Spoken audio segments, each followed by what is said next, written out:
हमने कल और परसों यानी पिछले 2 क्लास में हमने 2 बातें बताया था, भाषा अधिगम एवं अर्जन। भाषा अधिगम उसे कहते हैं जो प्रयासपूर्ण सीखा जाता है, जो किताबों से, उस्तादों से, टीचर से, स्कूलों से सीखा जाता है, ऐसी भाषा को हम कौन सी भाषा कहेंगे? भाषा अधिगम। अब भाषा अर्जन किसे कहेंगे? जो घर से, परिवार से, अपने माहौल से, अपने सोसाइटी से जो भाषा बोली जाती है उसका बच्चे नकल करके जो भाषा अपने आप सीख जाते हैं, ऐसी भाषा को हम कौन सी भाषा कहेंगे? भाषा अर्जन कहेंगे। ये मेन डिफरेंस तो आपको पता चल ही गया होगा, बाकी हम डिटेल में भी हमने बता रखा था और भी उनकी चर्चा करेंगे। और दूसरा चैप्टर कौन सा था कल जो मैंने बताया था? भाषा कौशल। भाषा कौशल मुख्यतः कितने तरह के हैं? नहीं, भाषा कौशल 2 तरह का है। एक कौन सा है? ग्रहणात्मक कौशल और अभिव्यक्तिकात्मक कौशल, है नहीं? 2 तरह का बताया था। और ग्रहणात्मक कौशल में क्या क्या चीज़ें हैं? सुनना और पढ़ना। सुनना और पढ़ना ये कौन सा कौशल है? ग्रहणात्मक कौशल। और बोलना और लिखना कौन सा कौशल है? अभिव्यंजनात्मक कौशल। यानी कि जिन अपनी मैसेज को, अपनी बातों को दूसरों तक, अपने ख्यालातों को दूसरों तक पहुंचाना ही अभिव्यक्तिकात्मक कौशल कहलाता है, जिसमें अपनी बातों को या तो बोल के कहते हैं या फिर लिख कर कहते हैं। अब दूसरे के मैसेज को या दूसरे की बातों को, दूसरे को ख्यालातों को जब हम ग्रहण करते हैं तो उसको कौन सा कौशल कहते हैं? ग्रहणात्मक कौशल कहते हैं। या दूसरे की बातों को सुनकर हम कोई नॉलेज को ग्रहण करते हैं या फिर उनकी लिखी हुई बातों को ग्रहण करते हैं, किताबों से, ख़त से, एप्लीकेशन से, वगैरह वगैरह। यहाँ तक तो बेसिक चीज़ें आपको मालूम चल ही गया होगा। बाकी जो भी चीज़ें नहीं मालूम होगा, जब और भी क्वेश्चन आंसर कराएंगे, प्रीवियस ईयर क्वेश्चन कराएंगे, वहाँ भी डाउट क्लियर हो जाएंगे। फिलहाल हम चलते हैं शिक्षण के सिद्धांत। शिक्षण किसे कहेंगे? जो हम बच्चों को पढ़ाते हैं, बच्चे जो पढ़ते हैं वही शिक्षण है। उनके सिद्धांत हैं। जब तक किसी बात का कोई सिद्धांत नहीं होगा, उनके फाइनल रिजल्ट तक नहीं पहुंच सकते हैं। हर चीज़ का कोई ना कोई सिद्धांत होता है। सीटेट का भी सिद्धांत है, ज़िंदगी जीने का सिद्धांत है, चलने का सिद्धांत है। चलने का मतलब यह है कि हम एक पैर को पीछे की तरफ धकेलते हैं और अगले पैर को उठा के आगे की तरफ चलते हैं, तभी रास्ता तय कर पाते हैं। यह फिजिक्स का क्वेश्चन है, इसमें न्यूटन्स लॉ भी लगता है। चलिए उधर साइंस में नहीं जाएंगे, अभी हिंदी में पढ़ते हैं। शिक्षण के सिद्धांत, भाषा शिक्षण के सिद्धांत। सबसे पहला क्या पढ़ेंगे? भाषा वो साधन है। भाषा क्या एक तरह से साधन है ना? कौन सा साधन है? कौन सा साधन है? भाषा कौन सा साधन है? अपनी बातों को दूसरों तक पहुंचाने का, अपने अंदर का जो ख्यालात है, अपने जो जज्बात है, उसको दूसरों तक पहुंचाने का साधन है कि नहीं है? अगर मान लो कोई गूंगा है तो क्या पहुंचा पाएगा? फिर वो कौन सा जुबान इस्तेमाल करेगा? इशारों की जुबान इस्तेमाल करेगा ना, है नहीं? सांकेतिक भाषा का इस्तेमाल करेगा। भाषा वो साधन है जिसके द्वारा हम अपने विचारों को व्यक्त करते हैं। यानी अपने विचारों क्या कर रहा है? व्यक्त करते हैं। इसके लिए हम वाचिक ध्वनियों का प्रयोग करते हैं। वाचिक ध्वनि का मतलब आवाज़ों का।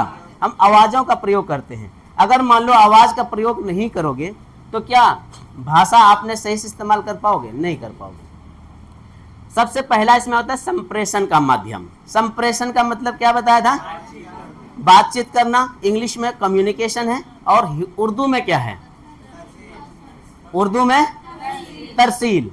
हिंदी में हो गया संप्रेषण, उर्दू में, और इंग्लिश में कम्युनिकेशन। ठीक है। मनुष्य एक सामाजिक प्राणी है। मनुष्य कौन सा प्राणी है? सामाजिक प्राणी है। मनुष्य कहाँ रहेगा? जहाँ समाज है। या तो शहर होगा, शहर नहीं होगा तो गांव होगा, गांव नहीं होगा तो कोई एक छोटा मोटा मोहल्ला होगा। अब देख लो नट वगैरह जो होता है, यानी कि कौन सा नट जो घूमता है इधर उधर, उसको क्या कहते हैं? खाना बदोश। उसको क्या कहते हैं? खाना बदोश। वो भी अकेला नहीं रहता। देखना 2-4 परिवार मिल के कोई एक जगह झुग्गी झोपड़ी डालता है, उसके बाद ही वहाँ रहन सहन करता है। वो भी अपना एक छोटा सा समाज बना लेता है, तब वहाँ पर रहता है, खाना पीना बनाता है, एक दूसरे के दुख दर्द में शामिल रहता है। वही कहता है मनुष्य एक सामाजिक प्राणी है। ये समाज के साथ चलता है। समाज में प्रत्येक मनुष्य किसी न किसी रूप में एक दूसरे पर क्या रहता है? निर्भर रहता है। रहता नहीं या आश्रित रहता है। इसी कारण उन्हें परस्पर आपस में संवाद स्थापित करने के लिए क्या करना पड़ता है? संवाद स्थापित करने की आवश्यकता पड़ती है, यानी कि बातचीत करने की आवश्यकता पड़ती है। अगर आपके घर में नमक कम हो गया, मांगने जाओगे, तब क्या कहोगे? मुझे नमक दी हो। तो क्या करोगे? नमक भाई मेरे थोड़ा सा 1 कटोरी नमक दे देना। तो बातों से कहोगे ना, इशारों से कैसे कैसे कहोगे? बातों से कहना पड़ता है। आवश्यकता पड़ती है, भाषा इसी संवाद को स्थापित करने का माध्यम है। अपनी जरूरतों को दूसरों तक, दूसरों की जरूरत हम अपने तक पहुंचाते हैं, तो उसी को क्या कहते हैं? क्या कहते हैं? संप्रेषण कहते हैं। आगे चलते हैं। भाषा शिक्षण का अर्थ एवं महत्व। भाषा शिक्षण का अर्थ भी मालूम होना चाहिए, उसका महत्व भी होना चाहिए। महत्व तो सबको पता है कि जो बेचारे ने भाषा नहीं सीखा तो पढ़ने में भी पीछे रह गया, मतलब पढ़ ही नहीं सकता बिना भाषा का। दुनिया में कोई भी यानी कि कोर्स करो तो भाषा के बगैर पढ़ सकते हो, चाहे साइंस पढ़ो, इकोनॉमिक्स पढ़ो, बिजनेस का कोर्स करो, लेकिन हर जगह आपको भाषा का प्रयोग करना होता है, चाहे कोई भी भाषा हो। भाषा शिक्षण का अर्थ एवं महत्व। भाषा शिक्षण वो प्रक्रिया है अथवा वो माध्यम है जिसमें इस बात पर बल दिया जाता है। किस बात पर बल दिया जाता है? कि बच्चा पढ़ना लिखना कैसे सीखता है। बच्चा पढ़ना लिखना कैसे सीखता है? लाठी मार के सिखाएंगे कि प्यार से सिखाएंगे, वो सारी चीज़ें यहाँ पर है। किसी बच्चे को पढ़ना लिखना किस प्रकार सिखाया जाए ताकि भाषा को समझ के साथ प्रयोग कर सके। कई बार होता है ना, जो बच्चे इंग्लिश मीडियम देते हो ना, सब कुछ पढ़ लेता है लेकिन समझता कुछ नहीं है, क्योंकि उनकी मातृभाषा यानी कि उसकी मादरी जुबान कुछ और है, पढ़ाई कुछ इंग्लिश में पढ़ाई जाती है। वही बच्चे आगे चल के क्या होता है कि उनको मालूम सब कुछ होता है लेकिन समझता कुछ नहीं है। सब कुछ जानता है, डेफिनेशन फटाफट दे देगा, लेकिन उस डेफिनेशन का माने नहीं पता, उसको प्रयोग में नहीं ला सकता।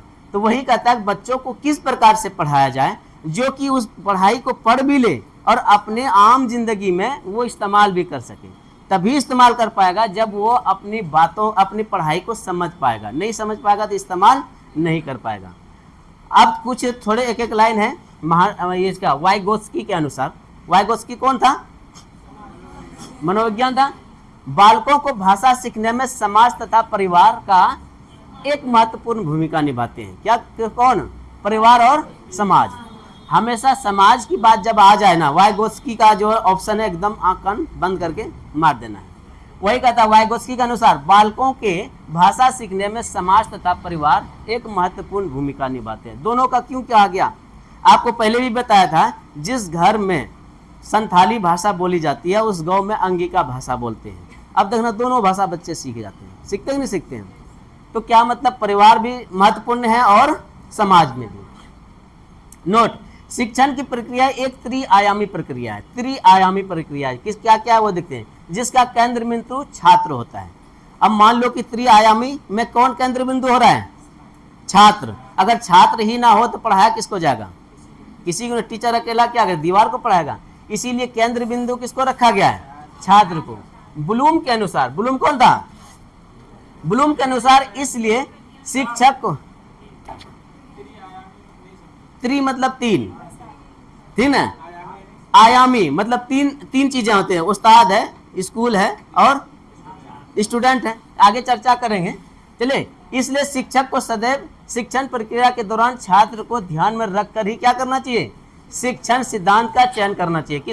किसको मत ध्यान रखते हुए? छात्र को। अब यह नहीं कि टीचर को, देखो भाई मैं पीएचडी किया हुआ है, ये पहली क्लास के बच्चों को हम अपने लेवल से पढ़ाऊंगा, तो क्या छात्र पर केंद्रित रख के पढ़ा पाया?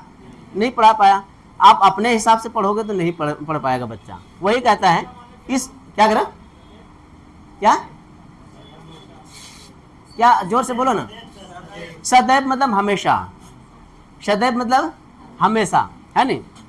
इसलिए शिक्षक को सदैव यानी कि शिक्षक को हमेशा शिक्षण प्रक्रिया के दौरान छात्र को ध्यान में रखकर ही शिक्षण सिद्धांत का चयन करना चाहिए कि बच्चों को बच्चे के हिसाब से पढ़ाना चाहिए, बच्चे के हिसाब से सिलेबस चयन करना चाहिए। अब यह नहीं कि बच्चा तीसरी जमात में है, आप 10th यानी कि लेवल का पढ़ाई कराने लगे, तो क्या बच्चों के लेवल के हिसाब से अगर नहीं चलोगे तो बच्चा पढ़ पाएगा? नहीं पढ़ पाएगा। तभी शिक्षा का वास्तविक उद्देश्य पूर्ण हो सकता है। जो शिक्षा का उद्देश्य है तभी पूर्ण हो जाएगा जब बच्चों के लेवल के हिसाब से पढ़ाएंगे, बच्चों को केंद्र बिंदु बना के। अच्छा, केंद्र बिंदु को इंग्लिश उर्दू में क्या कहते हैं? तिफले मरकूज। क्या कहते हैं? तिफले मरकूज, यानी कि बाल केंद्रित, बच्चों को केंद्र में रख करके। अब यह नहीं कि बच्चों के हिसाब से सोचना बंद कर दिया, वो गलत हो जाएगा। तभी शिक्षा का क्या वास्तविक उद्देश्य पूर्ण हो सकता है। कब पूर्ण हो सकता है? जब बच्चों के हिसाब से हम उनको शिक्षा देंगे। अब ये नहीं कि अपने हिसाब से शिक्षा देना शुरू कर दोगे। भाषा सीखने के कुछ प्रमुख सिद्धांत होते हैं जिनसे सही एवं प्रभावी शिक्षण का आधार स्पष्ट होता है। ठीक है, यह जानना महत्वपूर्ण है कि शिक्षण हेतु 3 तत्वों का होना आवश्यक है। पहला क्या है? शिक्षक। दूसरा एवं पाठ्यक्रम या पठन सामग्री। इन्हीं तत्वों पर शिक्षण के सभी सिद्धांत आधारित है। पहला तो शिक्षक चाहिए ही, बिना शिक्षक का पढ़ा नहीं सकता कोई भी। उसके बाद शिक्षार्थी चाहिए। अगर शिक्षक है और शिक्षार्थी यार किताब नहीं है तो क्या पढ़ा पाएंगे? नहीं पढ़ा सकते हैं। पढ़ा सकते हैं, इसीलिए शिक्षक और शिक्षार्थी को रखा गया। थोड़ा सोच के तो जवाब दो। सीटेट पढ़ रहे हो ना जी? सीटेट में सोच के आधारित क्वेश्चन किया जाता है कि नहीं? थोड़ा नहीं सोचोगे। शिक्षक है और शिक्षार्थी है, किताब नहीं भी है ना। आप 11-12 में देखना, पढ़ाने के लिए एक बार भी किताब कोई टीचर नहीं उठाता, कोई नहीं उठाता, सीधा बोर्ड पे लिख रहा वो किताब है ही नहीं। तो क्या बच्चे को नहीं पढ़ा पा रहे हैं? लगभग टीचर बिना किताब के पढ़ा देते हैं, जो लिख के पढ़ाते हैं। अब बिना लिखे इस तरह पीडीएफ चाहिए तब पीडीएफ से पढ़ाते हैं। ये किताब हो गई एक तरह से, होगी नहीं? इसीलिए शिक्षक और शिक्षार्थी पहले आता है। ये दोनों भी हुआ तो क्या शिक्षा ग्रहण कर सकता है ना, शिक्षा दे सकता है ना। अगर शिक्षक के पास ही कुछ नहीं है तब वो शिक्षा दे पाएगा? नहीं दे पाएगा। पिछली बार सीटेट में एक बच्चा आया था, अलिफ लिखा पढ़ लिया, बा लिखा पढ़ लिया, अलिफ के ऊपर जबर लगा दिया, बा के ऊपर जजम लगा दिया, नहीं पढ़ पाया। वो पढ़ा पाएगा? नहीं पढ़ा पाएगा। तो इसका मतलब शिक्षक को शिक्षित होना जरूरी है, तभी शिक्षार्थी को पढ़ा पाएगा। पाठ्यक्रम पाठ्य पुस्तक नहीं भी होगा तो वो शिक्षक बच्चों को शिक्षा दे सकता है। लेकिन 3 चीजें रखा गया फिर भी, शिक्षक, शिक्षार्थी एवं पाठ्यक्रम, यानी पठन सामग्री। पठन सामग्री का मतलब क्या होता है? Teaching material. इस इंग्लिश में क्या कहेंगे? Teaching material. टीचिंग मटेरियल में क्या आ जाएगा? कॉपी है, कलम है, किताब है, और भी बहुत से ज्योमेट्री बॉक्स है, कंपास वगैरह सब कुछ मटेरियल में आ जाता है। इन्हीं तत्वों पर शिक्षण के सभी सिद्धांत आधारित हैं। शुरुआत यही 3 चीजों से होता है, शिक्षक, शिक्षार्थी और पाठ्य सामग्री। ये 3 चीजें हैं बुनियादी चीज। बाकी जैसे जैसे पढ़ते चले जाओगे दुनिया में बहुत सारी चीजें जुड़ती चली जाएगी, लेकिन ये 3 चीजें महत्वपूर्ण है। इन्हीं 3 चीजों से बहुत कुछ होता है। जिस तरह से दुनिया में 7 रंग होते हैं, कितने कलर होते हैं? 7 रंग। अब ब्लू को येलो से मिला दो कुछ और कलर हो जाएगा, येलो को उससे मिलाओ कुछ और, इस तरह मिला जुला के 13,000 प्लस कलर दुनिया में बना दिया। तो उसी तरह से ये 3 चीजें, शिक्षक, शिक्षार्थी एवं पाठ्य सामग्री को पहले 3 में रखा गया है। फिर इन तीनों से 30,000 चीजों का दुनिया में आविष्कार कर दिया बच्चों को पढ़ाने के तरीके से। आगे चलते हैं। भाषा शिक्षण के सिद्धांत। अब यहाँ से चलेंगे सिद्धांत के बारे में कि भाषा शिक्षण के सिद्धांत क्या होता है। क्रियाशीलता का सिद्धांत। सबसे पहले हम क्या पढ़ेंगे? क्रियाशीलता का सिद्धांत।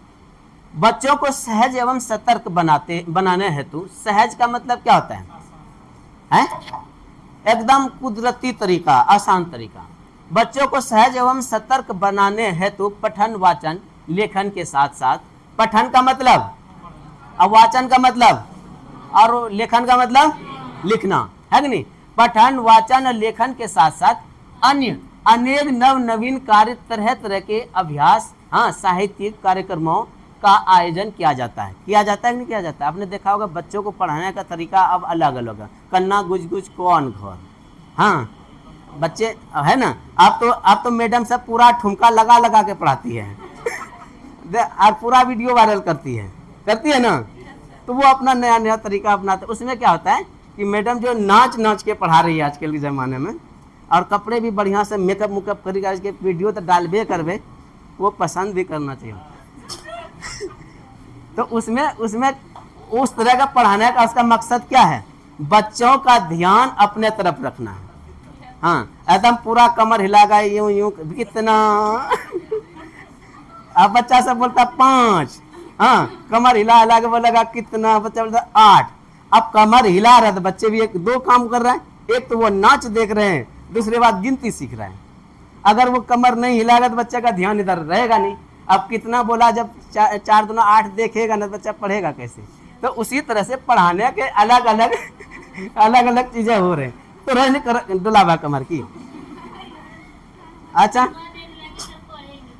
डोला लिया कमर, लेकिन वीडियो ना बनाइए। चल आगे चलते हैं।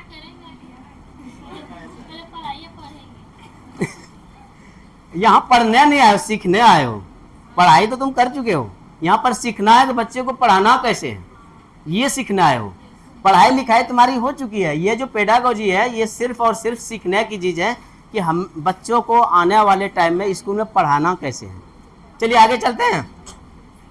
क्रियाशीलता का सिद्धांत, यह सिद्धांत भाषा प्रयोग के अधिकाधिक अवसरों और सृजनात्मकता की ओर ध्यान देता है। अवसर देना ये कौन सा वर्ड है? बिल्कुल मोस्ट पॉजिटिव वर्ड है नहीं। सृजनात्मकता का मतलब क्या होता है? सृजनात्मकता कौन बताएगा? पिछले क्लास में ही बताया था, है तख्लीकी सलाहियत, यानी कि नई बातों का इजाद करना, है नहीं। जो नया खोज करे उसी को कहते हैं सृजनात्मकता की ओर ध्यान देता है। इसके अनुसार कक्षा में परिचर्चा करना। परिचर्चा का मतलब क्या होता है? यानी कि बच्चों को बिठा दिया, बच्चे के साथ, टीचर बच्चे के साथ चर्चा करते हैं उस बात पर। परिचर्चा करना, प्रश्न पूछना आदि सहगामी क्रियाएं। सहगामी का मतलब क्या होता है? आपस में मिलकर, है नहीं, आपस के मिल के जो क्रियाएं करते हैं, बोलने का प्रक्रिया करते हैं, डायलॉग देने का प्रक्रिया करते हैं, उसी को सहगामी क्रियाएं। बच्चों को सक्रिय का मतलब एक्टिव, सक्रिय का मतलब एक्टिव। पठन के प्रति, पठन का मतलब पढ़ाई लिखाई, पठन के प्रति सजग, प्रोत्साहित और आनंदित रखती है। इससे भाषा शिक्षण बहुत सरल हो जाता है। भाषा शिक्षण को सरल बनाने के लिए किस किस चीज़ की जरूरत पड़ती है? सबसे पहले क्या अधिकाधिक बच्चों को क्या करेंगे? अवसर देंगे। देखिएगा ये चीज़ें आंसर में आता है। सृजनात्मकता की ओर ध्यान देंगे कि जो बच्चे के अपने आप क्रिएशन कर सके, नई बातों का इजाद कर सके। और क्या ध्यान देंगे? परिचर्चा करने पर ध्यान देंगे। बच्चे में आपस में चर्चा करने पर ध्यान देंगे, जो बच्चा चर्चा कर पाते हैं। प्रश्न पूछना आदि, या सहगामी, जो बच्चे से सवाल कर रहा है, दूसरा बच्चे दूसरे सवाल कर रहा है।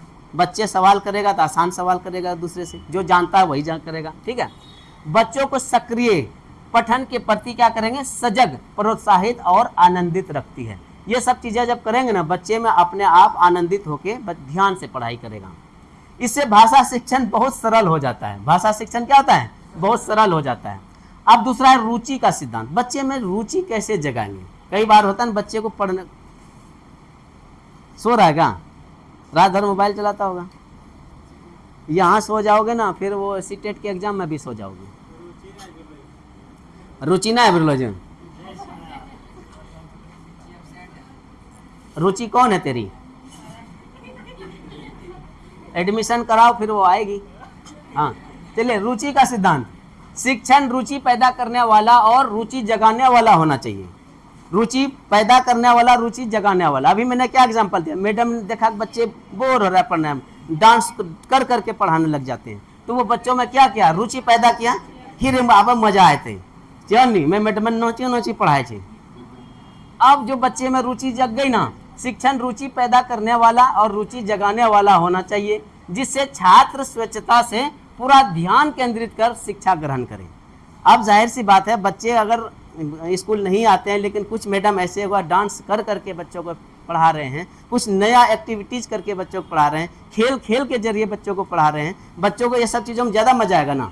तो जाहिर सी बात, बच्चे पहले घर से स्कूल तक आएगा उसी चीज़ को कि चलिए खेल, आज का पढ़ाई कम, खेल ज़्यादा करवाइए। लेकिन बच्चों को इस बात का नहीं पता कि ये खेल नहीं, एक तरह से पढ़ाई है।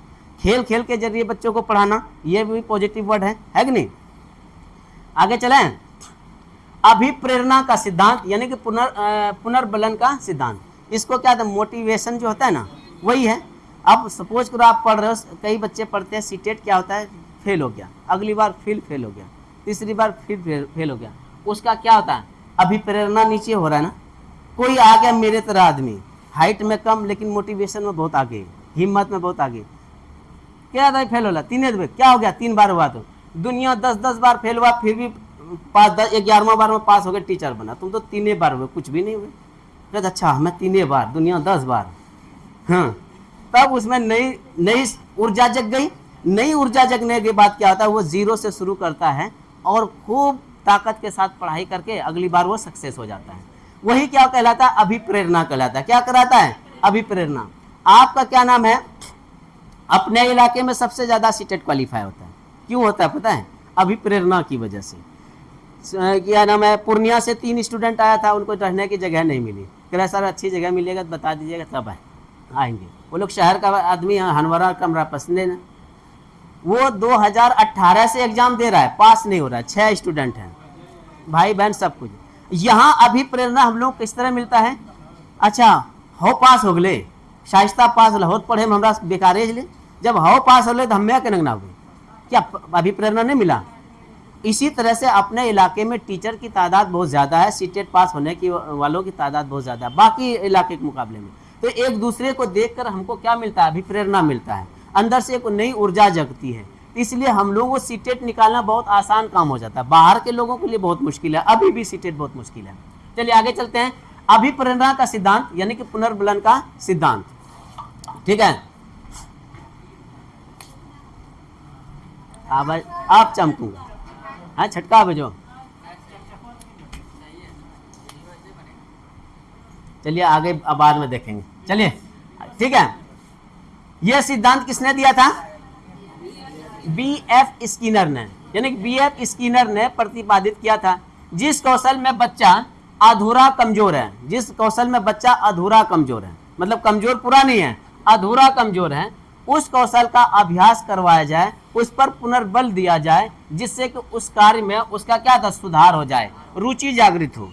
जब बच्चे को मोटिवेशन दोगे कि देखो ये तुम कर सकते हो, लेकिन मेहनत करनी पड़ेगी, थोड़ा और प्रयास करना पड़ेगा, तुम्हारे अंदर बहुत क्षमता है, उस क्षमता को देखना पड़ेगा। जिस तरह से राम जी ने हनुमान को बोला कि आपके अंदर बहुत शक्ति है नहीं? अब कैसे दिखाया? माँ के दूध का एक बूंद पहाड़ पे डाला और पहाड़ में छेद करते हुए अंदर गया। कहा कि एक बूंद दूध जब पहाड़ को छेद कर सकता है, तुम अपनी माँ का दूध तो पता नहीं कितने लीटर 2 लीटर पी लिया है, तब इतनी ताकत उसको मिला, इतना पुनर्बलन मिला, पूरे पहाड़े उठा ले सब जिमनी बूटी ले हुआ ना जी। पहले नहीं तो इतनी ताकत नहीं थी। चलिए आगे चलते हैं। अनुकरण का सिद्धांत, ये सारे चीज क्वेश्चन ही है, ध्यान रखिएगा, क्वेश्चन कहीं अलग से नहीं होता, इन्हीं में से निकाला जाता है, बस यह कि घुमा देता है। अनुकरण का सिद्धांत, अनुकरण किसे कहते हैं? नकल करना, इमिटेशन करना, है कि नहीं? बच्चे अपने से बड़ों का आदर्श का अच्छे साथी क्रियाकलापों का अनुकरण करते हैं, यानी नकल करते हैं। उसके बाद इस बात को ध्यान में रखते हुए शिक्षकों को अपना उच्चारण साफ और शुद्ध करना चाहिए, साफ और शुद्ध करना चाहिए। जो शिक्षक बोलेगा वही चीज बच्चा सुनकर वैसे ही नकल करेगा। जब आप ही नहीं सही बोलोगे कि हम जाबे न करेंगे तो वो आएगा कैसे, है नहीं? हम जाबे न करेंगे, हमरा सब रोटी पकाया तोरा सब आके खा गई, तो बच्चा क्या सीखेगा? इसी तरह सीखेगा ना। जब आप सही से बोलोगे तो बच्चे भी सही बोलेगा, क्योंकि बच्चे सबसे ज़्यादा सीखता कहाँ से है? नकल करके सीखता है। आप घर में अपनी बातों को, अपनी जुबान को बिल्कुल साफ करके बच्चों के सामने बोलना है। अब आगे क्या करना है? अनुकरण विधि समझ में आ गया? बच्चे अपने से बड़ों का आदर्श का अच्छे साथी क्रियाकलापों का क्या करता है? अनुकरण करता है, मतलब नकल करता है। इस बात को ध्यान में रखते हुए शिक्षकों को अपना उच्चारण क्या करना चाहिए? साफ और शुद्ध करना चाहिए। आगे चलते हैं। व्यक्तिगत विभिन्नता का सिद्धांत। व्यक्तिगत का मतलब क्या होता है?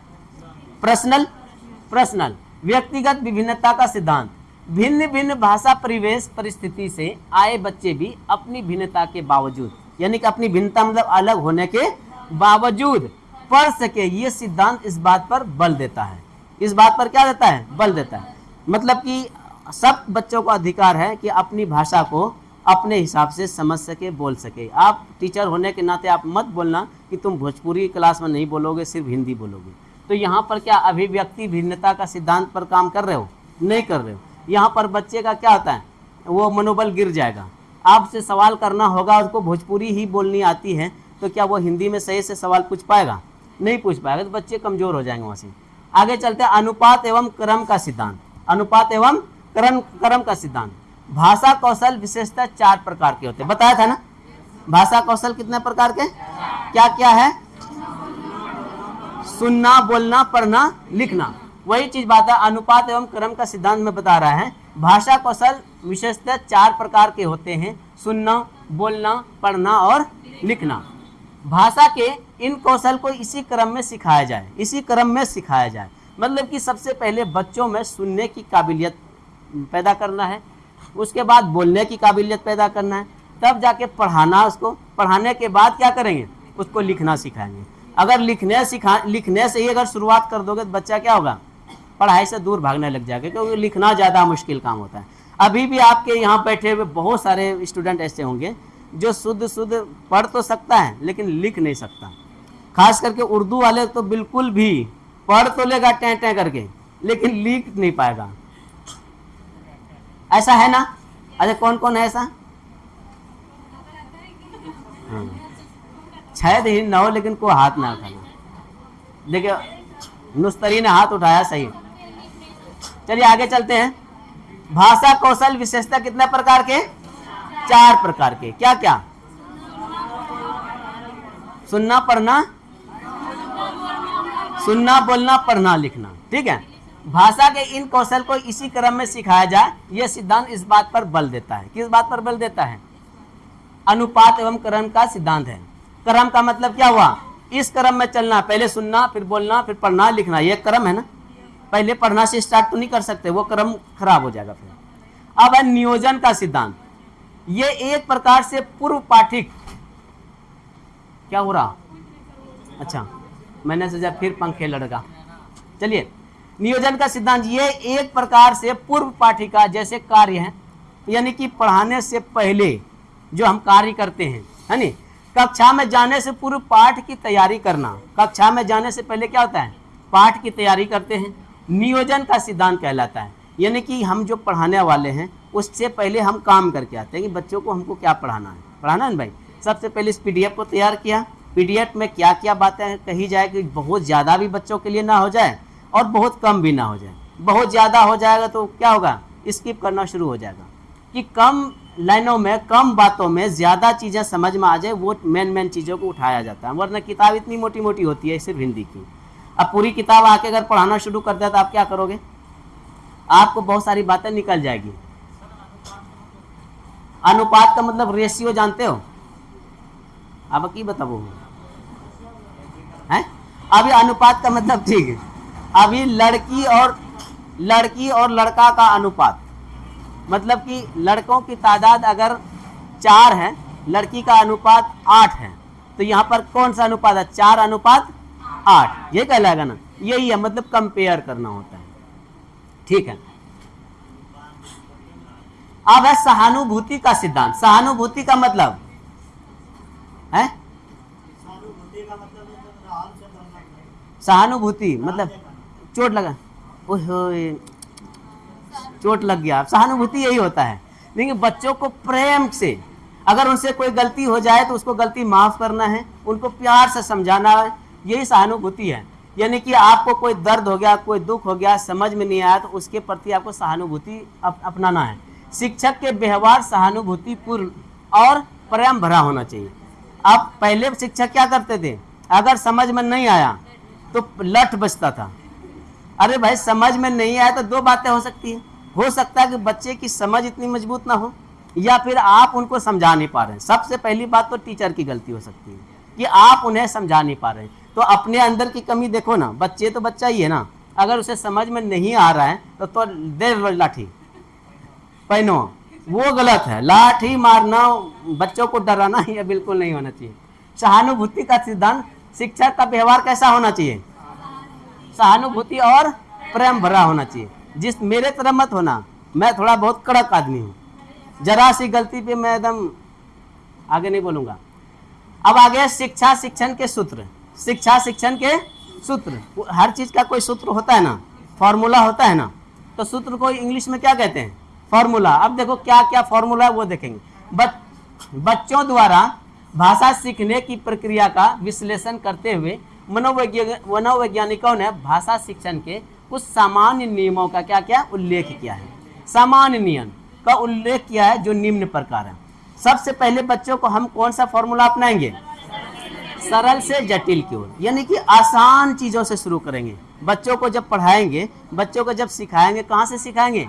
सरल चीज़ों से सिखाएंगे जो आसान है। तो आसान से जटिल की तरफ। जटिल का मतलब कठिन, है ना, जटिल का मतलब कठिन। इसको उर्दू में क्या कहेंगे, आसान से मुश्किल की तरफ, दोनों को लेके चलना है, ठीक है, आसान से मुश्किल की तरफ। अब आगे है ज्ञात से अज्ञात की तरफ, ज्ञात से अज्ञात की तरफ। अब मान लो ज्ञात का मतलब जो बच्चा जानता है, जिस तरह आम के पेड़ के, अगर पेड़ के बारे में आपको बताना है, बच्चे को सिखाना है, तो बच्चे के आसपास में जो पेड़ रहता है, आम है, अमरूद है, और क्या है, नीम के पेड़ है, ये सब चीज़ों के बारे में पहले बच्चों को बताएंगे, मतलब कि उस पेड़ के बारे में जानते हैं। अगर बच्चे को बोल दिया चंदन पेड़ के बारे में बता दिया जाए, बच्चों ने कभी देखा, तो ज्ञात है कि अज्ञात है, अज्ञात है ना। तो वही कहता है बच्चे जो चीज़ जानता है पहले उसी को सामने रख करके उसको बच्चों को बताया जाए, फिर अज्ञात चीज़ों की तरफ बढ़ाया जाए, यानी कि ज्ञात चीज़ों से कंपेयर करके जो चीज़ नहीं जानते हैं उस चीज़ को बताया जाए। मालूम से क्या होगा, ना मालूम की तरफ। आगे चलते हैं मूर्त से अमूर्त की ओर, मूर्त से अमूर्त की। मूर्त का मतलब क्या आता है, जो चीज हम सामने देख सकते हैं उसी को क्या कहते हैं, मूर्त कहते हैं। जिस तरह पंखा है, यानी कि हवा के बारे में कि हवा कैसे आती है, तो पहले मूर्त चीज़ों को बताएंगे। अब पंखे के बारे में अगर पंखा कैसे घूमता है तो हम सबसे पहले पंखा दिखाएंगे, मूर्त चीज़ों को दिखाएंगे। इलेक्ट्रिसिटी को दिखा सकते हो, flow of electron is called electric, है नहीं, current, flow of electron is called electric current, ये कहलाना है। इलेक्ट्रॉन्स का फ्लो ही क्या कहता है, इलेक्ट्रिक करंट कहलाता है। आप बच्चों को वही पढ़ाने लग जाओगे, उसको वो तो दिखाई देगा नहीं। एसी करंट अल्टरनेटिव चलता है, डीसी करंट डायरेक्ट चलता है, तो ये बच्चे के दिमाग से क्या होगा, बाहर चला जाएगा।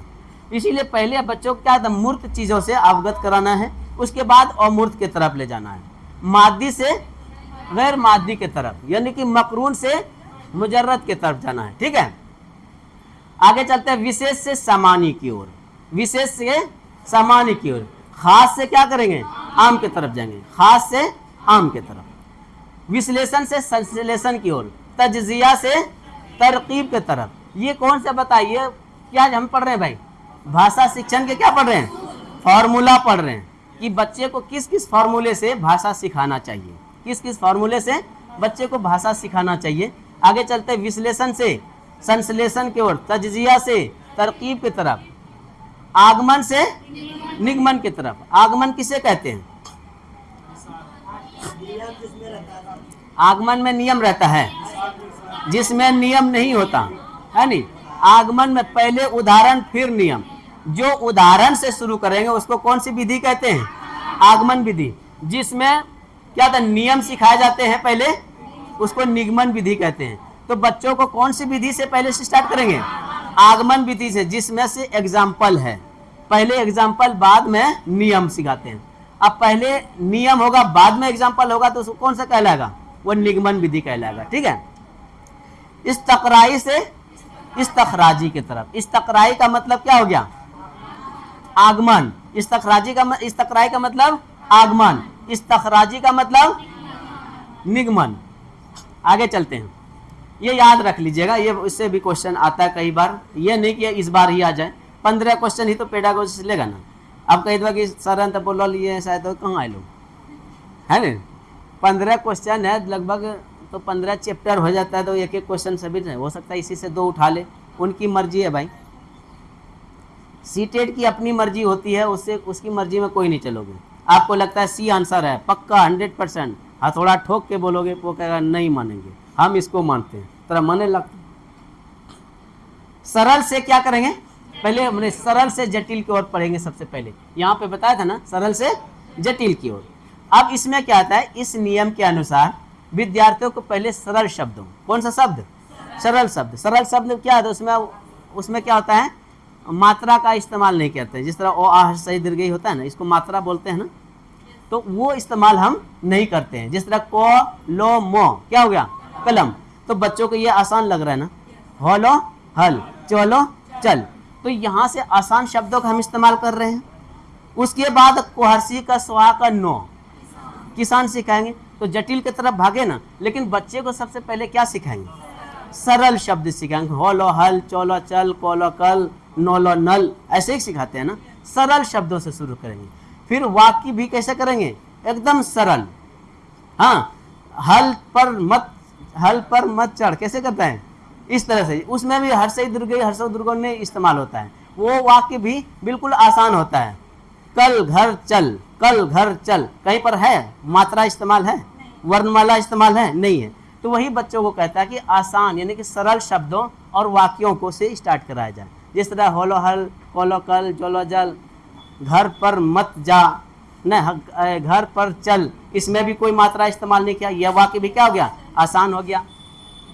आदि का ज्ञान क्या करता है, करना चाहिए। उसके पश्चात उसे विषय के कठिन भागों से अवगत करवाना चाहिए, उसके बाद कठिन भागों से अवगत कराना चाहिए। इस तरह से बच्चों को पढ़ाना है। ये नहीं कि एकदम कठिन वाक्य दे दिया, नहीं समझ रहा है तो हाथ में डंडा लेके बैठ। अब डंडा रखना मना हो गया है, जानते हैं ना। अब तो जैसे क्लासरूम में जाओगे, ए मास्टर वाह अभी ला और कहते तो ये तरह चुप रहे लगते, फिर भी डांटना नहीं पड़ेगा, मास्टर से मास्टर वाह हो गया। लेकिन बच्चे में कहता है चलो ठीक है ना समझिए, उसको समझाना है, पढ़ाना है। और यहाँ तक कह देता है हे वो मोटकी मैडम हेलो, मोटकी मैडम हेलो, बोलो बस बोले दीजिए। चलिए आगे चलते हैं। क्या हुआ, ऐसा हो रहा है क्योंकि बच्चों को डर नहीं है। आगे आगे, अरे गप्पो में मैं एक बात बीच में देखे तो खाली हम टीचर का ऑर्डर देता रही है, ये चीज तुमको नुकसान दे देगा। टीचर को कभी ऑर्डर नहीं देना, हम सब बच्चों का ख्याल रखना होता है। आगे चले, ज्ञात से अज्ञात की ओर, इस नियम से अभिप्राय, साइलेंट हो जा, साइलेंट हो जा। चलिए ज्ञात से क्या करेंगे, अगला क्या है, यहाँ पर क्या बताया था, ज्ञात से अज्ञात की ओर। ज्ञात से अज्ञात की ओर इस नियम से अभिप्राय यह है कि बालकों को जो ज्ञान प्राप्त है, यानी कि बच्चे जो चीज पहले से जानता है, हाँ, वो उसी ज्ञान पर आधार, उसी ज्ञान पर नए ज्ञान की नींव रखकर ज्ञात से अज्ञात ज्ञान के ऊपर अग्रसर करते हैं। यानी कि जो बच्चा पहले से जानता है उसी ज्ञान को मद्देनजर रखते हुए नए ज्ञान का हम बच्चों को तालीम देंगे, उनको शिक्षा देंगे। यह बात ध्यान में रखना। और दूसरी बात है, जो बच्चा जानता है ना, वहां से शुरू करोगे तो बच्चों में पढ़ने की जिज्ञासा बढ़ती है, उसको उनके अंदर कॉन्फिडेंस जगता है कि हमें जानना चाहिए इस बात को मैं जानता हूँ, ऐसा लगने लगता है। मूर्त से अमूर्त की ओर, देखो यह तो कहती है कि पढ़ाइए सर, पढ़ाइए सर।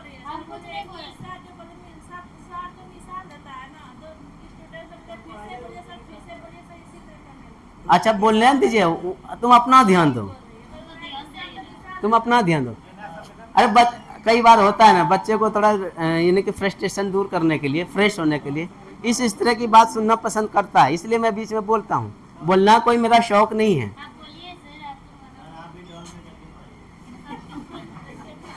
चलिए ठीक है, आगे चलते हैं। सरल से जटिल की ओर पढ़ लिया, सरल से जटिल की ओर हमने पढ़ लिया, ज्ञात से अज्ञात की ओर पढ़ लिया। तीसरा क्या है, मूर्त से अमूर्त की ओर। तीसरा क्या है, मूर्त से अमूर्त की ओर।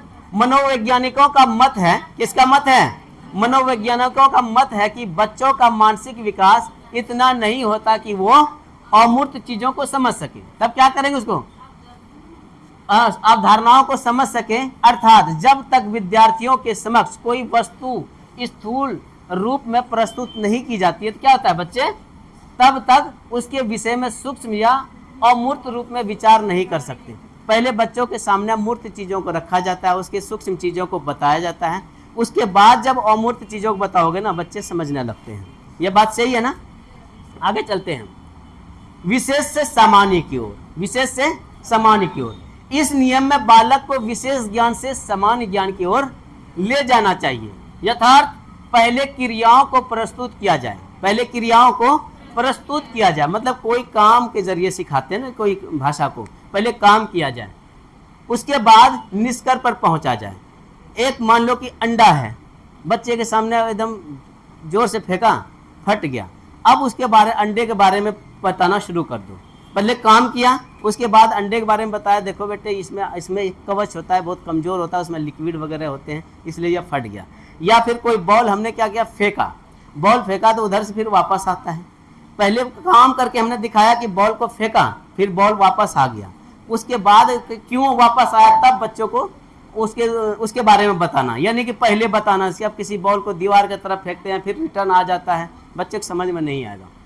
तो यह है विशेष से सामान्य की ओर। आगे चलते हैं विश्लेषण से संश्लेषण की ओर। विश्लेषण से संश्लेषण की ओर विद्यार्थियों के मन को पुष्ट करने के लिए अथवा शंकाओं को दूर करने के लिए अध्यापक को विषय वस्तु को विश्लेषित अर्थात अलग अलग करते हुए पहले उन्हें स्पष्ट एवं सामान्य विचार बनाने के लिए उन्हें विश्लेषित की गई है। क्या किया गया है? विश्लेषित की गई है। जैसे विषय वस्तु को एक साथ मिलाकर स्पष्ट करना चाहिए। विषय वस्तु को एक साथ मिलाकर स्पष्ट करना चाहिए। जिस बातों को आप स्पष्ट नहीं करेंगे बच्चे भी समझ में नहीं आएगा, बिल्कुल स्पष्ट तरीके से बताना होगा। आगे चलते हैं। कौन तो समझ में विश्लेषण से संश्लेषण। देखो विद्यार्थियों के मन को पुष्ट करने के लिए क्या करते हैं? शंकाओं को दूर करने के लिए। क्या कहो? बच्चे में जो शंका, अभी आपके अंदर शंका है, ये चीजें बच्चों में भी आता है। अध्यापक को विषय वस्तु को विश्लेषित करना चाहिए, यानी कि जो उसके पास विषय है, वस्तु है, उसको विश्लेषित करना। ये इसका ये काम है, इसका ये काम है, पूरा विश्लेषण कर देंगे। अर्थात अलग अलग करते हुए उसके बाद क्या करेंगे? संश्लेषित करेंगे। अलग अलग करके, कहाँ गया? अलग अलग करके करते हुए पहले उन्हें स्पष्ट एवं सामान्य विचार बनाने के लिए कहेंगे। मतलब कोई सामान है, सब कुछ रख दिया, कहेंगे उसको अलग करो। उसके बाद कहोगे इसका क्या काम है, इसका क्या काम है, कॉपी का काम, कलम का क्या काम है, ज्योमेट्री का क्या काम है। बच्चों से ही हम क्या करेंगे? विश्लेषित करवाएंगे, विश्लेषण करेंगे, इसका ये काम है, उसका ये काम है। ठीक है, तो क्या कहते हैं? विषय वस्तु को एक साथ मिलाकर स्पष्ट करना चाहिए। उसके बाद आगमन से निगमन की तरफ। आगमन का मतलब समझ गया ना? क्या होता है? जिसमें पहले उदाहरण होता है, बाद में नियम, और निगमन में पहले नियम और बाद में उदाहरण। इस नियम के अनुसार विद्यार्थियों को शिक्षित करते समय उदाहरण देकर नियमों को निर्धारण किया जाता है। क्या करता है? नियमों को निर्धारण किया। पहले क्या करेंगे? उदाहरण देंगे, उसके बाद नियम सिखाएंगे। इस पद्धति का प्रयोग व्याकरण के नियमों को समझाने के लिए किया जाता है। व्याकरण की जब आप पढ़ाओगे ना, उसमें उदाहरण दोगे, उसके बाद उसके बारे में बताओगे, तो व्याकरण पढ़ना आसान हो जाता है। आरो ढेर चुके। कितना टाइम हो गया? 10:55 हो गया। 9:55। अभी 5 मिनट है, आगे पढ़ा है, अभी छोड़ दें। क्वेश्चन है, चलिए ठीक है। उसके बाद क्या है? भाषा शिक्षण के लिए शिक्षक के गुण। अब तो बच्चों को शिक्षक में क्या क्या गुण होना चाहिए उसके बारे में हम बता रहे हैं। शिक्षण प्रक्रिया में शिक्षक की भूमिका एक मार्गदर्शक के रूप में होती है। मार्गदर्शक, जैसा टीचर होगा वैसा बच्चा बनने की कोशिश करता है ना। यानी कि मार्गदर्शक इसी को कहते हैं कि जैसा आप देख रहा बच्चा वैसे खुद को बनाने की कोशिश करता है। शिक्षण प्रक्रिया में शिक्षक की भूमिका क्या होता है? एक मार्गदर्शक के तौर पर होती है नहीं, जो अपने स्वभाव और ज्ञान से सदैव छात्रों को प्रभावित कर सकता है। मतलब जिस टीचर का स्वभाव अच्छा नहीं होता है, गाली गलौज बकने लगता है, छिंडी भाई पत्नी भाई बोलता है, हाँ तुम कभी नहीं पढ़ पाओगे, मैं लिख के कहता हूँ तुम पढ़ नहीं पाओगे, जिंदगी भर तुम मजदूरी करोगे, तो ये सब क्या होता है? ये सब शिक्षण में गुण नहीं, ये अवगुण है। ये बातें बिल्कुल भी नहीं करना चाहिए। ये कहता है शिक्षण प्रक्रिया में शिक्षक की भूमिका एक मार्गदर्शक के रूप में होना चाहिए।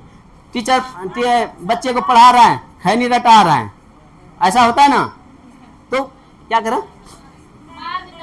मार्गदर्शक ही बताया। तो क्या जी? देखिए, मार्गदर्शक और दर्शन, मार्गदर्शन अलग चीज है, मार्गदर्शक अलग चीज है। मार्गदर्शक हम टीचर को मान लेंगे, मार्गदर्शन जो तुम अपनी आंखों से करोगे, उसको उधर से बोलोगे तो मार्गदर्शन हो जाता है। अगर किसी जगह ये मार्गदर्शक है, मतलब टीचर क्या होता है? मार्गदर्शक होता है, दर्शन नहीं होता है। दर्शन एक वर्ब है, और दर्शक क्या होता है?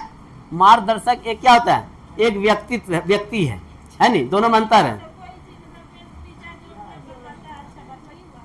हाँ नहीं, मार्गदर्शक वो होता है जिस तरह टीचर का व्यवहार अच्छा है, तो तुम अपना व्यवहार कैसे बनाना चाहोगे? अगर कोई टीचर सबके सामने खैनी रटा रहा है और नहीं पढ़ाते पढ़ाते खैनी रटाओ रे, ऐसा भी तो होता है। बहुत टीचर होता है इस दुनिया में, होता है ना। तो जब वो देख रहा है कि टीचर बच्चों के सामने तंबाकू खा रहा है, गुटखा खा रहा है, तो बच्चे को खाने में कोई हिचक होगी? नहीं होगी। आपके क्लासरूम में भी खाना शुरू कर देगा। वही कहता है कि शिक्षक प्रक्रिया में शिक्षक की भूमिका एक मार्गदर्शक के रूप में होना चाहिए। मार्गदर्शक, दर्शन नहीं, मार्गदर्शक। हाँ, मार्गदर्शक के रूप में होनी चाहिए। जो अपने स्वभाव खूब अच्छा सरल स्वभाव होना चाहिए, बिल्कुल प्रेम भरा स्वभाव होना चाहिए। अपने स्वभाव और ज्ञान से सदैव बच्चों क्या करना चाहिए, है नी, प्रभावित कर सकता है। मतलब अच्छा स्वभाव बच्चे भी क्या होंगे, अच्छे स्वभाव बनाने की कोशिश करेंगे। अच्छे मतलब कि और अच्छे ज्ञान है तो बच्चे भी क्या सोचेगा, मैं भी आज यहाँ बैठे हैं, मैं भी टीचर की तरफ बन के पढ़ाने वाला काबिल बन जाऊंगा। आगे चलते हैं।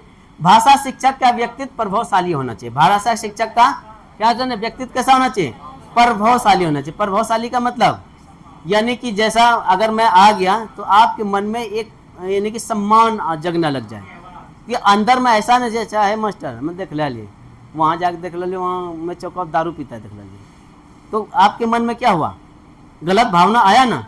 अगर आपने कभी मुझे गुटखा तक खाते हुए नहीं देखोगे, कभी मुझे गलत शब्द बोलते हुए नहीं सीखोगे, तो आपके मन में अपने आप इज्जत बढ़ जाएगी कि नहीं ये सर बहुत अच्छे हैं, कभी देखा गुटखा तक नहीं खाते हैं, पान नहीं खाते, सिगरेट भी नहीं पीते हैं।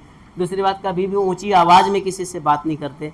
तो यही कहता है भाषा शिक्षक का व्यक्तित्व कैसा होना चाहिए, प्रभावशाली। आप किस पे प्रभाव डल रहा है, हमारे व्यक्तित्व से, अच्छे स्वभाव से, अच्छा विचार से। अगर शिक्षा की बदमाश टाइप का रहने लगा तो फिर क्या करोगे, एकदम चिरलो नूंगी पिनीर लो, जो बुली लो झर उठाएगा, हाँ तब आपको कैसा लगेगा, अच्छा लगेगा। तो वही कहता है भाषा शिक्षक का व्यक्ति कैसा होना चाहिए, प्रभावशाली होना चाहिए। कोई भी गार्जियन भी चाहे कि बेटा उस टीचर की तरफ बनना, ऐसा होना चाहिए। आगे चले। शिक्षक को बाल मनोविज्ञान का ज्ञान होना चाहिए। बाल मनोविज्ञान का ज्ञान होना चाहिए। अभी आप बाल मनोविज्ञान के बारे में तो पढ़ रहे हो ना, इसका ज्ञान अगर नहीं हुआ तो फिर तो डंडा ही पेलोगे रात दिन। नहीं याद हुआ तो क्यों नहीं हुआ, नहीं समझा तो क्यों नहीं हुआ, डंडे के बल पे तुम समझा रहे हो, कभी भी नहीं समझने का। चलिए, शिक्षक को बाल मनोविज्ञान का ज्ञान होना चाहिए। यही जो पढ़ रहे हो ना, वाइगोस्की, स्किनर वगैरह, पाउलो स्किनर वगैरह जो हैं, ये सब मनोविज्ञान की जानकारी उनको होने चाहिए, ताकि उनके व्यक्तित्व की भिन्नताओं, रुचियों और योग्यताओं और क्षमताओं को पहचान सके। तो पहचानने की काबिलियत होगी तब ना आप पहचान पाओगे। जब काबिलियत नहीं पहचानने की, जब आप पढ़ के ही नहीं आए हैं कि बच्चों की काबिलियत को कैसे पहचाना जाए, तब आप पहचान पाओगे, नहीं पहचान पाओगे। इसीलिए कहता है शिक्षक को बाल मनोविज्ञान का ज्ञान होना चाहिए। नहीं होगा तो भाई डंडे के बल पे पढ़ाएगा। आगे चलते हैं। शिक्षक को संवेदनशील धैर्यवान होना चाहिए। संवेदनशील का मतलब क्या होता है, बताओ, कौन बताएगा। साहसिक होना चाहिए, उसके बाद धैर्य होना चाहिए, धैर्य जल्दी खोना नहीं चाहिए, बिल्कुल पूरा धैर्यवान होना चाहिए। एक बार सवाल करो नहीं गुस्साया, 2 बार के नहीं गुस्साया, उसके बाद देखते तुम जानबूझ के सवाल कर रहे हो परेशान करने, तब फिर भी नहीं गुस्साएंगे, कहेंगे काम करो तुम कल से आना। चलिए, शिक्षक को संवेदनशील धैर्यवान होना चाहिए ताकि छात्र वो छात्रों की समस्याओं को धैर्यपूर्वक सुन सके। अब आपके अंदर धैर्य नहीं, तो बच्चे को पता है कि अगर पूछ लिया कि डंडा दिल कभी सवाल करेगा बच्चा, जब सवाल नहीं करेगा तो उनका डाउट क्लियर होगा। तो बस शिक्षक को धैर्यवान होना जरूरी है कि नहीं होना चाहिए, कि गोसाहा बनने की रवाय। चलिए आगे चलते हैं। शिक्षण में स्वयं की शिक्षण पद्धति की कमियों को पहचान, कुछ खुद में भी तो कमी हो सकती है, बच्चा नहीं समझ रहा है कि अक्सर बच्चों की गलती हो सकती है, क्या टीचर में भी तो गलती हो सकती है, क्या पता वो उसमें समझाने की वो सलाहियत मौजूद नहीं है। तो क्या करेगा, शिक्षक में स्वयं की शिक्षण पद्धति की कमियों को पहचानने एवं उसमें सुधार की योग्यता होनी चाहिए। ये नहीं कि जो जैसे तैसे पढ़ा रहे हैं, सुधार कर ही नहीं रहे, वो योग्यता उनके अंदर है ही नहीं। क्या अच्छे शिक्षक हो सकता है, क्या नहीं हो सकता। शिक्षक को शैक्षणिक कार्यों में प्रयुक्त होने वाले उपकरणों को प्रयोग करना आना चाहिए। अब शिक्षण पद्धति में क्या होता है, अभी डिजिटल बोर्ड है, अगर बच्चों को अगर डिजिटल बोर्ड चलाना नहीं आएगा तो क्या आपको डिजिटल बोर्ड पे कोई पढ़ा सकता है, नहीं पढ़ा सकता है। अब कई बार है कि जियोमेट्रिक बॉक्स होता है, कई बार प्रैक्टिकल की चीज़ें होती हैं, जब उसको यूज खुद ही करना नहीं आता है तो बच्चों को कैसे सिखाएगा। इसीलिए कहता है शिक्षण को शैक्षणिक कार्यों में प्रयुक्त होने वाले उपकरणों को प्रयोग करने आना चाहिए, ठीक है। साथ ही शिक्षा के क्षेत्र में हुए नवचारों की भी जानकारी होनी चाहिए। नवचार का मतलब क्या होता है? जो नया विचार वगैरह बनता है ना, कि अब नया शिक्षक पद्धति क्या बना, नया नियम क्या बना है, उसके बारे में भी जानकारी शिक्षक को होनी चाहिए कि नया चीज़ क्या लाया ज़माने के एतबार से। यानी कि बच्चों में शिक्षा देने का जो प्रक्रिया है, जो नियम है, जो कायदा है वो बदलता रहता है। आज के दौर के बच्चे कुछ और नियम से सीखते हैं, तो जब बच्चों को मालूम ही नहीं होगा नए नियम का टीचर को, तो बच्चों को नहीं सिखा पाएगा। आगे चलते हैं, नेक्स्ट पॉइंट, शिक्षक का छात्रों के प्रति सकारात्मक रुख होना चाहिए। सकारात्मक का क्या मतलब होता है? पॉजिटिव थिंकिंग, है नहीं? पॉजिटिव थिंकिंग ये नहीं कि तो कहीं और पढ़वाए पढ़ल पढ़वा तो पक्का आते थे तो पढ़िल बन रहा हम मूछ मुड़वाइल। तो ये कौन सा है? नकारात्मक है, सकारात्मक है? नकारात्मक है। लेकिन कोई बच्चा कमजोर है तो वो जो है ना तरह तरह की कहानी सुनाता है, मोटिवेशनल कहानी सुनाता है। वो ऐसा था, 10 साल तक पढ़ा, 5वीं तक पास नहीं हो पाया, उसके बाद भी पढ़ता रहा, 12वां साल में जब उनके अंदर में पढ़ने की सलाहियत जगी वो टॉप कर गया। इस तरह की कहानी बना के भी बच्चे को मोटिवेट कर सकते हो। वही कहता है शिक्षक का छात्रों के प्रति कौन सा रुख होना चाहिए? सकारात्मक रुख होना चाहिए। बिना किसी भेदभाव के बच्चों को निरंतर सीखने के प्रति प्रोत्साहित करना चाहिए। भेदभाव का क्या टीचर भेदभाव करेगा? अगर कर रहा है तो वो गलत कर रहा है। भेदभाव का क्या होता है? मान लो कोई हरिजन का बच्चा है, कहेगा तुम ज़्यादा पढ़ के क्या करोगे, है नहीं? अब मान लो कोई किसान का बच्चा है, कहेगा तुम पढ़ के क्या करोगे, तुम पढ़ोगे तो तुम्हारा खेती गृहस्थी कौन संभालेगा? तो ये चीज़ें जो है ना, यही हो गया भेदभाव। अब कोई टीचर का बच्चा है या डॉक्टर का बच्चा, उसको कह रहा है कि हाँ तुम्हारा बाप टीचर है, तुमको बेटा डॉक्टर बनना है, तो उसके लिए तो मोटिवेशन दे रहे हो, और उस किसान के बच्चे क्या कर रहे हो? भेदभाव कर रहे हो। ऐसा नहीं होना चाहिए, सबको एक सम्मान रखना चाहिए। आगे चलें कि ज्ञान देना बहुत आसान है, ज्ञान पर चलना बहुत मुश्किल काम है नहीं? चलिए, शिक्षक को सदैव विद्यार्थियों की भाषाओं का सम्मान करना चाहिए। मान लो कोई भोजपुरी बोल रहा है, कोई अंगिका बोल रहा है, कोई संथाली बोल रहा है, कहो यहाँ पर बिल्कुल ये भाषा नहीं चलेगा, छेछा नहीं चलेगा, अगर हिंदी बोलो, तो उनके भाषाओं के साथ तुम भेदभाव कर दिया ना? नहीं भेदभाव है। आप हिंदी बोलने वालों बोलते तुम हिंदी बोल सकते हो, लेकिन अंगिका भाषा को चुप करा दिया। वह कहता शिक्षक को सदैव विद्यार्थियों की भाषाओं का सम्मान करना चाहिए और उसे संसाधन के रूप में प्रयोग करना चाहिए। यह एक संसाधन मानना चाहिए। कक्षा में समावेशी परिवेश का निर्माण करते हुए, समावेशी का क्या मतलब होता है? सभी बच्चों को एक जैसा शिक्षा देना, उसी को क्या कहेंगे? समावेशी शिक्षा। कक्षा में समावेशी परिवेश का निर्माण करते हुए समान एवं विशेष क्षमता वाले बच्चे को ध्यान में रखकर शिक्षण पद्धति का चयन करना चाहिए। यानी अलग अलग बच्चे, जब मान लो कोई बच्चा कमजोर है तो उसके हिसाब से शिक्षण पद्धति इस्तेमाल करेंगे। जो बच्चा बहुत बढ़िया है, गॉड गिफ्टेड है, अब ये नहीं कि वो बेचारा साइंटिस्ट बनने वाले हैं उसी के साथ मिला दिया प्राइमरी टीचर बनाने के लिए तैयार कर रहे हो, उस पर भी आपको ध्यान देना है। ये नहीं कि सबको बराबर लेके चलना, तो एक जैसा चलना बराबर है, मन में भेदभाव रखना नहीं है। जो बच्चा कमज़ोर है तो कमज़ोरों के लिए अलग से भी टाइम दे सकते हैं उसके लेवल को लाने के लिए। जो बच्चा बहुत बढ़िया है उसके लिए मान लो कि अलग से भी आप कह सकते हैं कि आप ये करो वो करो, साइंटिस्ट बनो। आगे चलें। कक्षा में समावेशी परिवेश का निर्माण करते हुए समान एवं विशेष क्षमता वाले बच्चे को ध्यान में रखकर शिक्षण पद्धति का चयन करना चाहिए। यहाँ तक बात सही है? अब खत्म हो गया। अब चलते हैं क्वेश्चन की तरफ। ज्यादा कितने क्वेश्चन हैं? 4 ही क्वेश्चन है, तुरंत हो जाएगा। एक भाषा शिक्षक के रूप में आप अपनी क्या समझदारी महसूस करते हैं? मान लो कि आपसे भाषा शिक्षक है, क्या समझदारी करेंगे भाई? 4 नंबर है। कहता बच्चों का भाषा के विविध स्वरूपों और प्रयोगों से परिचय करना चाहिए। विविध स्वरूपों में, है नहीं?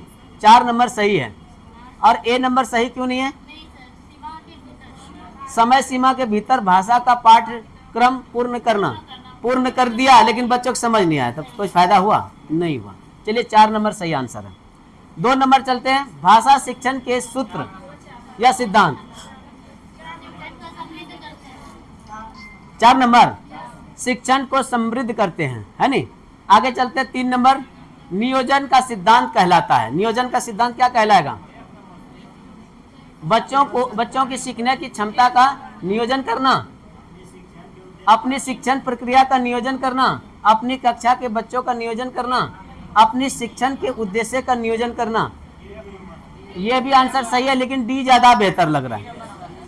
डी ज्यादा बेहतर है क्योंकि यहाँ पर उद्देश्य आ गया ना, उद्देश्य आ गया तो उसमें सब कुछ आ गया, है नहीं? 4 नंबर ज्यादा सही आंसर। यही चीजें मैंने आपको बताया। देखो इसमें क्या लग रहा है, बच्चों की सीखने की क्षमता का नियोजन करना, यह भी सवाल सही है नहीं?